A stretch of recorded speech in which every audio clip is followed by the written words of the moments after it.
to 67,000, I think 150 something, 189. So that we can support you to be able to train and learn. So the fees now has been reduced. In the universities, when this administration came into office, the fees was very high.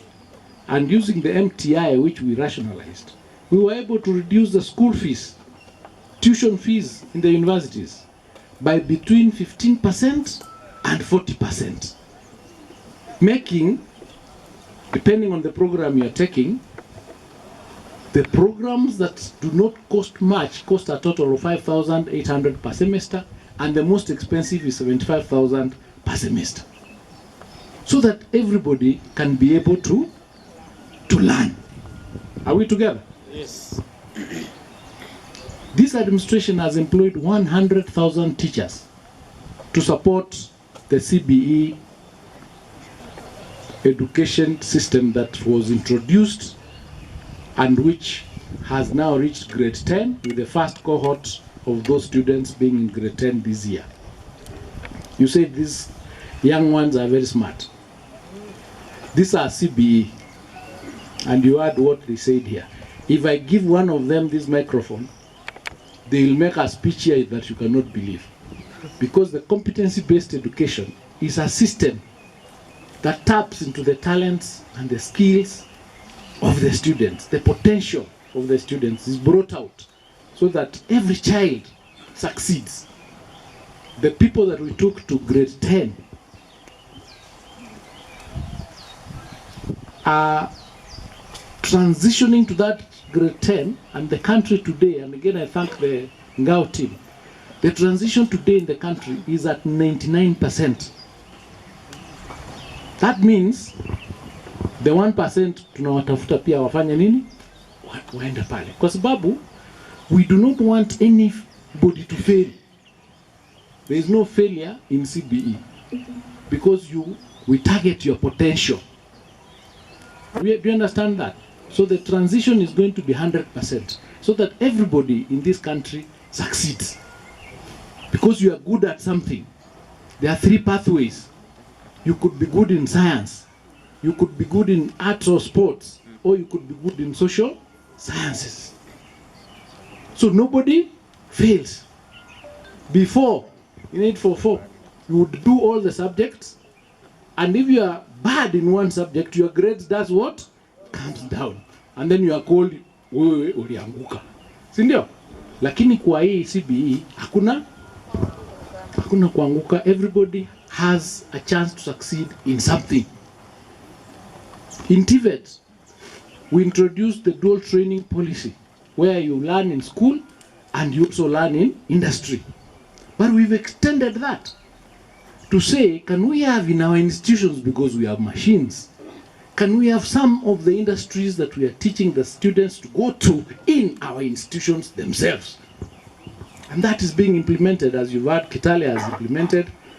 I think Kabete has implemented. A good number of our polytechnics now have industries within the institutions. What does this do? Guys, what does this do? It helps you also raise money to support those institutions, so that you are not only waiting for capitation. Ama namna gani? Yeah. It will create sustainability of our institutions going forward, because the people who bring these vehicles from outside, the people who bring their milk so that it's packed, the people who buy your bread from these institutions will pay, isn't it? And that money belongs to the institution.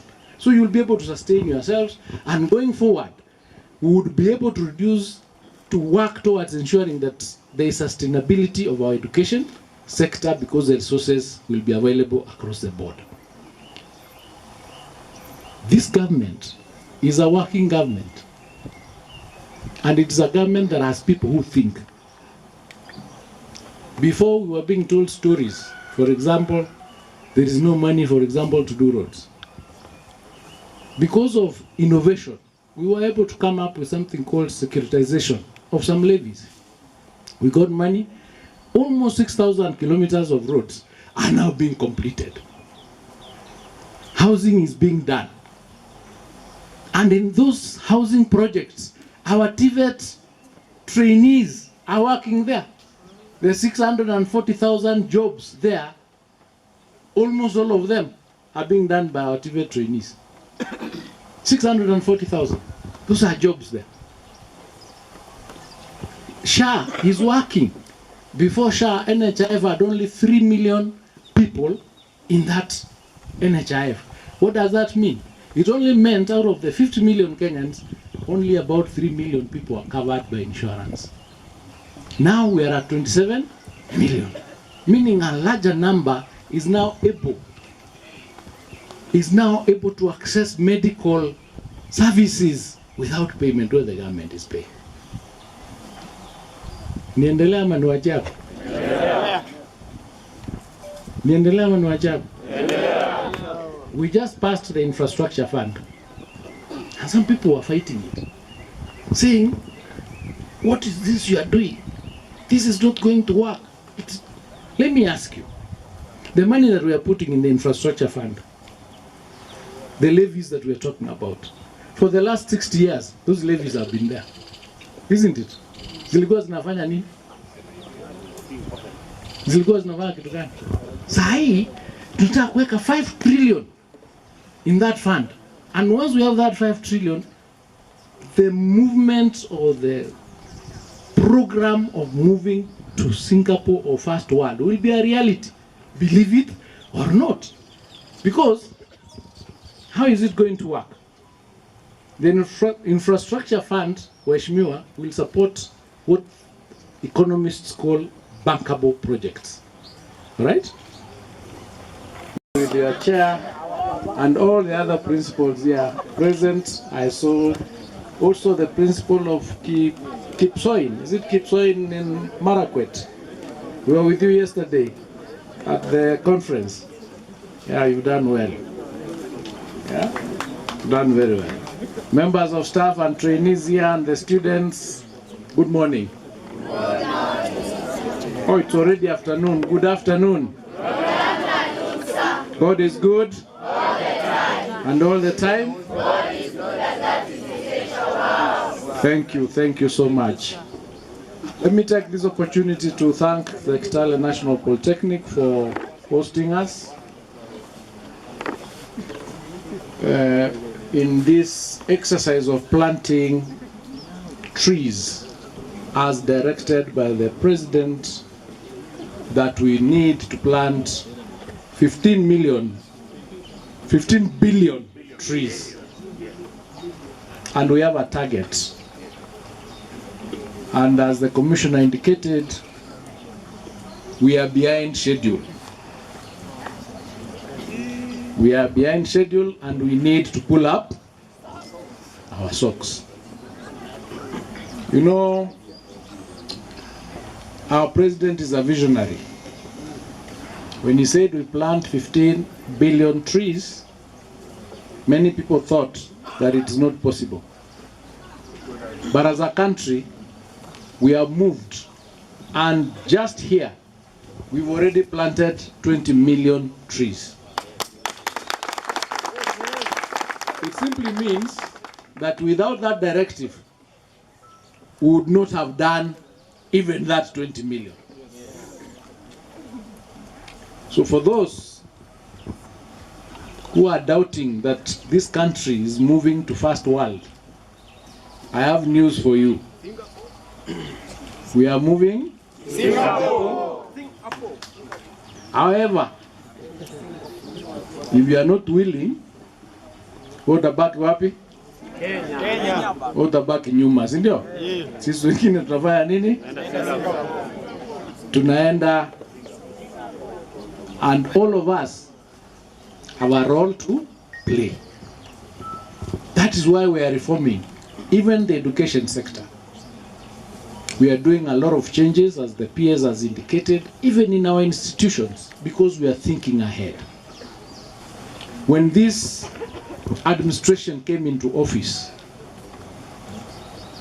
only 297,000 trainees were in our TVET institutions. How many? 297,000.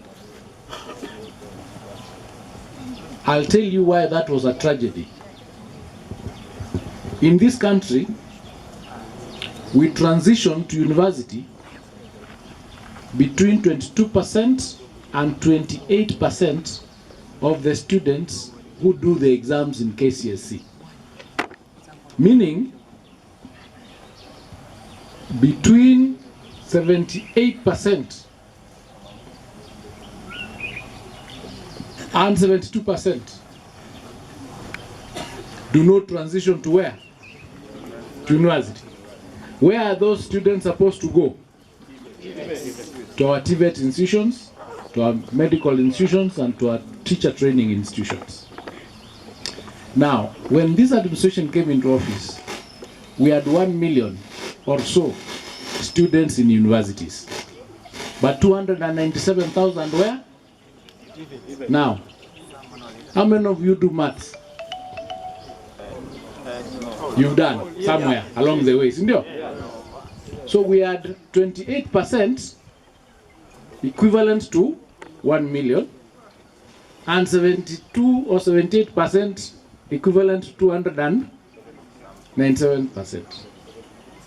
Hiyo graph unaona inaingia vizuri? The pyramid was inverted.